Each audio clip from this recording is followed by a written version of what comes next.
We're going to be in 2 Samuel chapter 6. Before we read anything in there, we're going to be in Exodus 25, so you can put your thumb in one and watch the other, or however you want to do that. For the last few weeks, we've been working through the life of King David of Israel, looking at different aspects of his life, different events in his life, different things that he did, things that he learned, things that we can learn from him. And there's lots of information, lots of stories about him. This is one of the most well-documented figures in the Bible, is King David. And he was the one that was considered and called by God a man after God's own heart, which is an incredible thought, to be a man after God's own heart. And basically what that means is that he sought after the Lord. He trusted him with his heart, soul, mind, and strength. He trusted him with all that he was. Doesn't mean that he was perfect by any means, but it meant that he trusted him with everything, and he always considered God and thought of God. And but as I said, we learned that David is far from perfect. He made a lot of mistakes. He was no stranger to mistakes and sin and the consequences that go with both of those things. And but through everything in David's life, from small things to the big things in life, God was preparing him for the time that he would rule over Israel as king. And last week we got to that. We finally got to that point where David was anointed and accepted as king over Israel, and he beat back the enemies of Israel and pushed them back for the time being. So today we find both David and the nation of Israel in a time of peace, a rare time, a very brief time, but basically in a time of peace. And that was such a rarity at that time. But this being the case, David set out to do a couple of things. A couple of things that came to rest on his heart, some things that he wanted to do, some good things, some very honorable kind of things. And in this peace time, we're going to learn from David that if we go about doing the right thing, we need to go about doing it the right way. First thing that David set out to do was to finally bring back the Ark of the Covenant back into the tabernacle. The tabernacle had been set up inside Jerusalem, and David took Jerusalem. They moved the tabernacle inside the city. They were going to bring the Ark of the Covenant back. For those of you who have never seen the Indiana Jones movie, The Raiders of the Lost Ark, which for many people is the foremost authority on all things Ark related. Unfortunately, it's really not, but that's the way some people feel like it. But because of that, I may need to explain a little bit about what the Ark of the Covenant is and what it means to the nation of Israel. For starters, it's not the same as the ark that Noah built, okay? Because that's what some people think, well, ark and ark, okay? Well, that makes sense. They're both arks, so they must be the same thing. No, this is not a huge ship filled with animals and things like that. That's not what this is, not what we're talking about.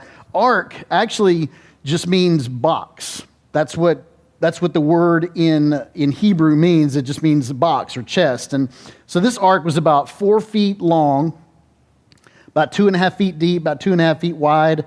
So you're not going to fit many elephants and things like that into this box. So this is not the same ark that Noah had. But anyway, this was a box, a chest that was specifically commissioned by God to hold the tablets that Moses brought down from Mount Sinai, what we call the Ten Commandments. That's what this box was for, was to hold that. But it also came to hold some other things. By this time, it also held a golden jar that was filled with manna, which there's another whole story that goes with manna. But basically, it was just the miraculous food, the miraculous way that God fed the nation of Israel as they wandered in the wilderness after they left Egypt, before they came to the Promised Land. But this food was in this golden urn kind of thing, and it never went bad. So it was miraculous. It was a miracle. But it also held Aaron, who was Moses' brother. He was a priest. It held his staff, which had blossomed and bore ripe almonds. I'm not kidding you. That's what it did. It's a staff. I mean, it was a cut piece of wood, but it blossomed. This is one of the miracles. And so that was kept in the Ark of the Covenant as well, these things. So, but as interesting as the contents were, and that's some pretty weird stuff. That's some pretty interesting things. But what the Ark represented was even more important than what was inside of it. Because the Ark was the place where a person, a priest, could come and encounter God. So over in Exodus 25, verses 10 through 22, I want to read this to you so you kind of get a reference for what we're talking about here. They shall make an ark of acacia wood, 2 cubits and a half shall be its length, 1 cubit and a half its breadth, 1 cubit and a half its height. You shall overlay it with pure gold. Inside and outside shall you overlay it, and you shall make on it a molding of gold around it. You shall cast 4 rings of gold for it and put them on its 4 feet, 2 rings on the one side of it, 2 rings on the other side of it. You shall make poles of acacia wood and overlay them with gold. You shall put the poles into the rings on the sides of the ark to carry the ark by them. The poles shall remain in the rings of the ark. They shall not be taken from it. And you shall put into the ark the testimony that I shall give you. You shall make a mercy seat of pure gold. 2 cubits and a half shall be its length, and 1 cubit and a half its breadth. And you shall make 2 cherubim of gold, of hammered work shall you make them. On the 2 ends of the mercy seat, make 1 cherub on the one end and 1 cherub on the other end. Of one piece with the mercy seat shall you make the cherubim and its 2 ends. The cherubim shall spread out their wings above, overshadowing the mercy seat with their wings. Their faces one to another, toward the mercy seat shall the faces of the cherubim be. And you shall put the mercy seat on the top of the ark, and in the ark you shall put the testimony that I shall give you. There I will meet with you. And from above the mercy seat, from between the 2 cherubim that are on the ark of the testimony, I will speak with you about all that I will give you in commandment for the people of Israel. So this is what God prescribed. This is what God told Moses. This is what God told the nation of Israel, that this was the place where he was going to come into contact with them, where he would speak to them. So now you kind of get an idea of the importance of this particular artifact, how important it was to David specifically, and how important it was to the nation of Israel in general. And that's what's kind of sad about this, because, see, the Ark of the Covenant no longer was being kept in the tabernacle, which was where it was supposed to be kept. That's where it was supposed to stay. It was no longer being kept there. In fact, the Ark had been captured by the Philistines, and it had been carried away. And there's another whole story that goes along with that we're not going to get into, but the Israelites had recovered the Ark, and they had put it in the house of Abinadab. And there it stayed through most of the reign of Saul, the king who was before David. And it stayed there, and for the most part, it was neglected, if not quite forgotten. Remember, this is the place where God is supposed to be speaking. And here it was just kind of shoved off in a corner in somebody's house, and it's just kind of neglected. Well, David wanted to rectify that situation. And here it is at peacetime. The war has kind of stopped for the moment. Here's at peacetime. He wants to rectify that situation. He knew that the ark belonged in the tabernacle, so he took 30,000 men to be an escort. That's an escort. I want you to know. That's better than the president gets. 30,000 men to escort the ark back to Jerusalem. And here's what happened over in 2 Samuel 6. We're going to read verses 1 through 10. David again gathered all the chosen men of Israel, 30,000. And David arose and went with all the people who were with him from Baal Judah to bring up from there the ark of God, which is called by the name of the Lord of hosts, who sits enthroned on the cherubim. And they carried the ark of God on a new cart and brought it out of the house of Abinadab, which was on the hill.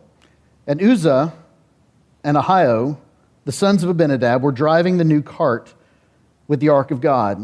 And Ahio went before the ark. And David and all the house of Israel were celebrating before the Lord with songs, and lyres, and harps, and tambourines, and castanets, and cymbals. And when they came to the threshing floor of Nacon, Uzzah put out his hand to the ark of God and took hold of it, for the oxen stumbled. And the anger of the Lord was kindled against Uzzah. And God struck him down there because of his error, and he died there beside the ark of God. And David was angry because the Lord had broken out against Uzzah, and that place is called Perez Uzzah to this day. And David was afraid of the Lord that day, and he said, "How can the ark of the Lord come to me?" So David was not willing to take the ark of the Lord into the city of David, but David took it aside to the to the house of Obed-Edom the Gittite.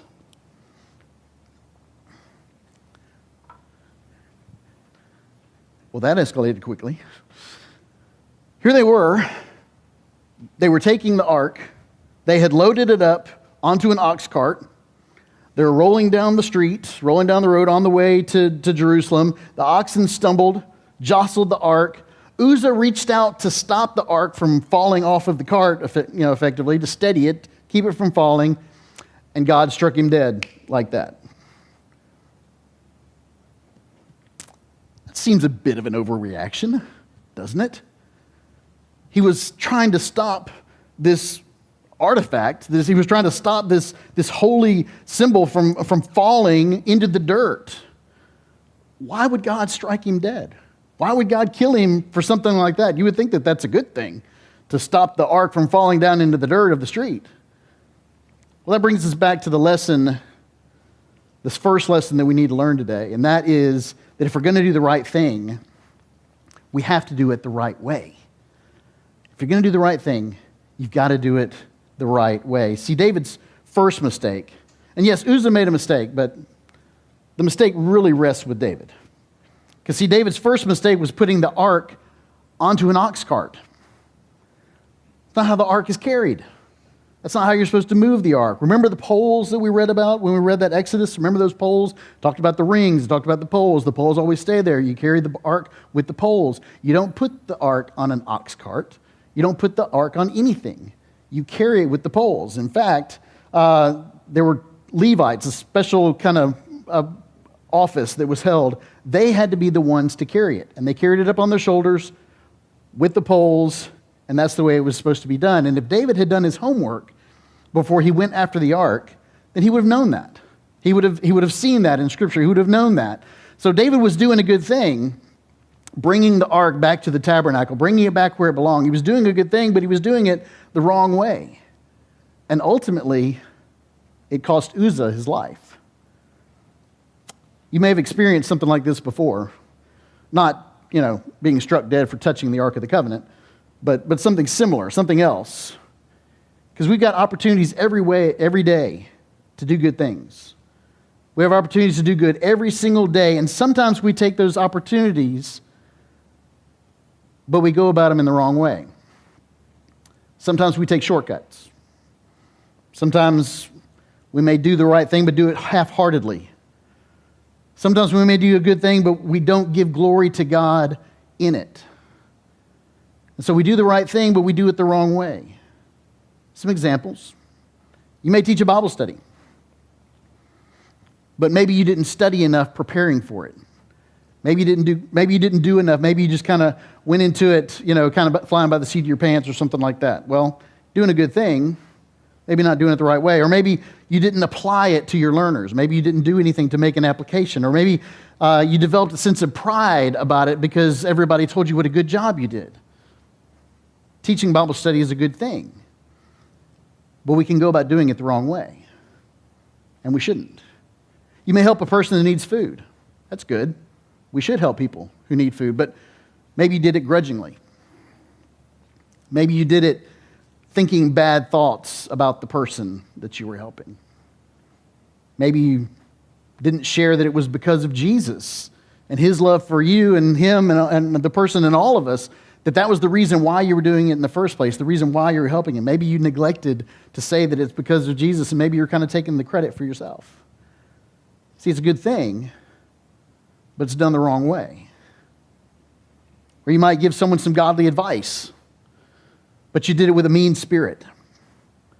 Or you did it to show how wise you are, or you did it to prove a point, instead of just offering wisdom. It's a good thing, but it's not done the right way. Are you tracking? You seeing how you can do the right thing, but do it the wrong way, and it ends up being wrong in the end? So that's kind of what was going on here. That's what's going on with David. He was doing the right thing, but he went about it the wrong way, and there were consequences for that. So what did David do? Well, he corrected his mistake. I'm going to read verses 12 through 15. It said, "And it was told King David, the Lord has blessed the household of Obed-Edom and all that belongs to him because of the ark of God. So David went and brought up the ark of God from the house of Obed-Edom to the city of David with rejoicing.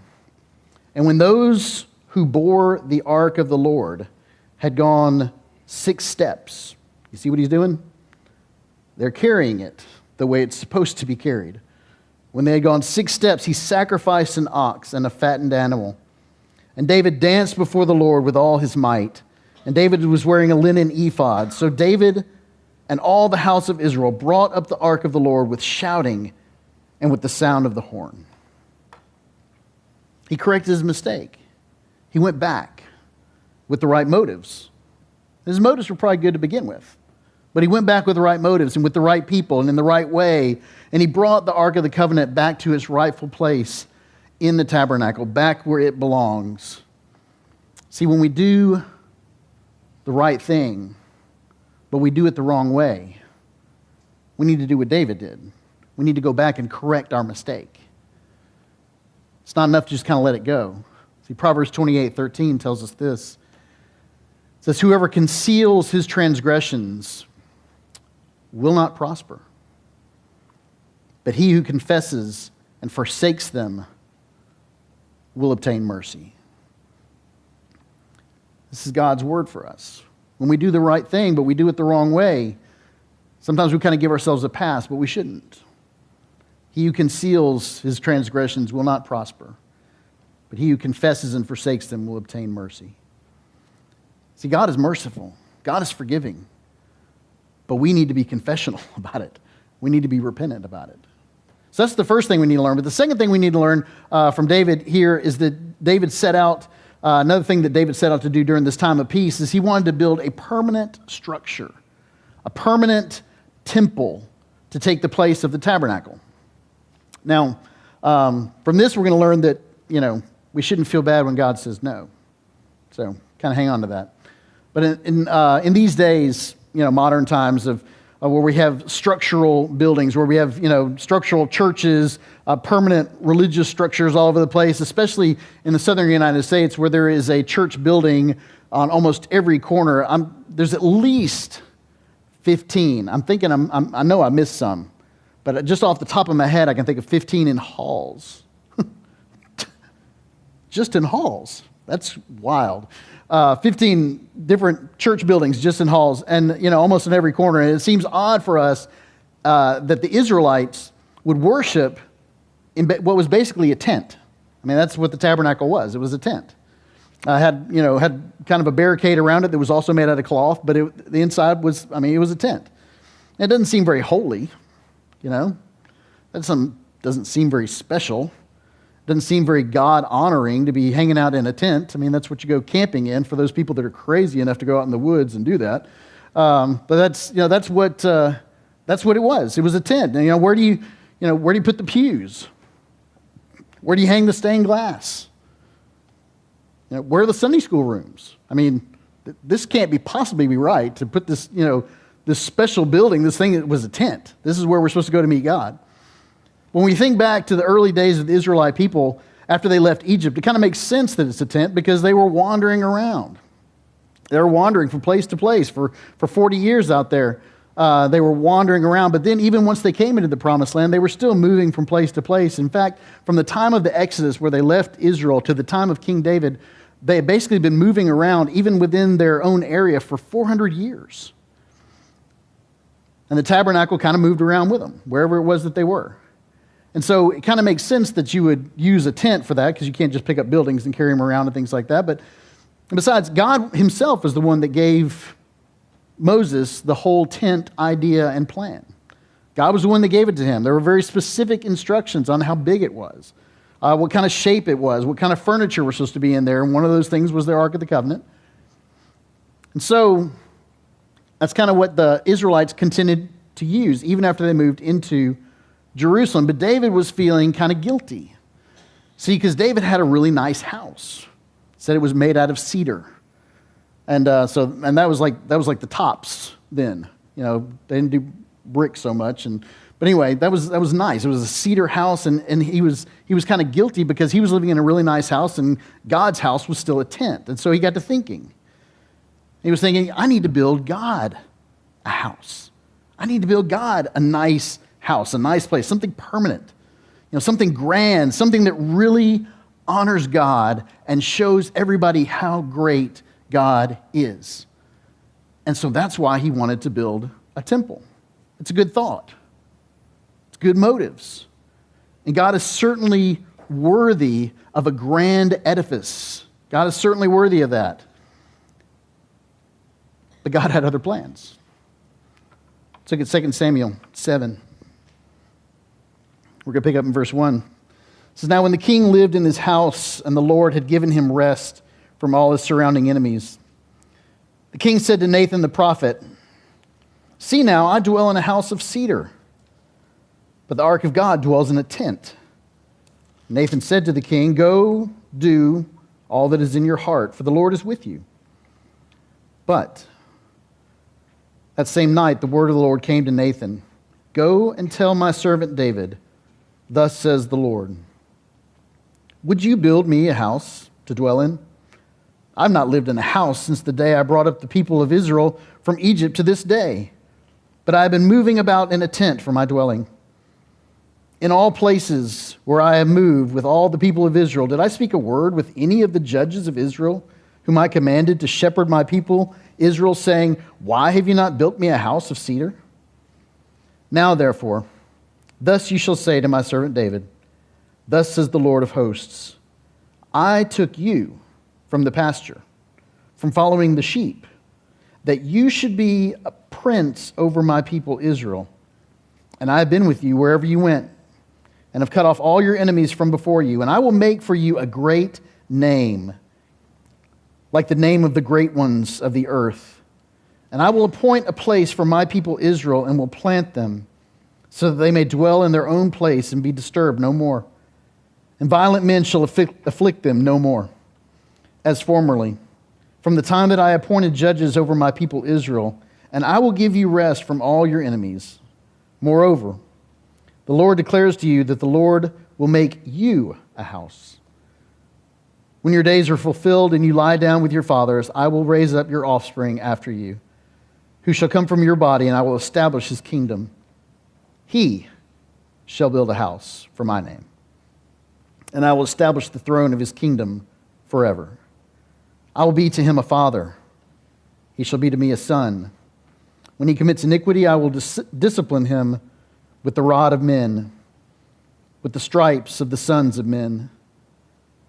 But my steadfast love will not depart from him, as I took it from Saul, whom I put away from before you.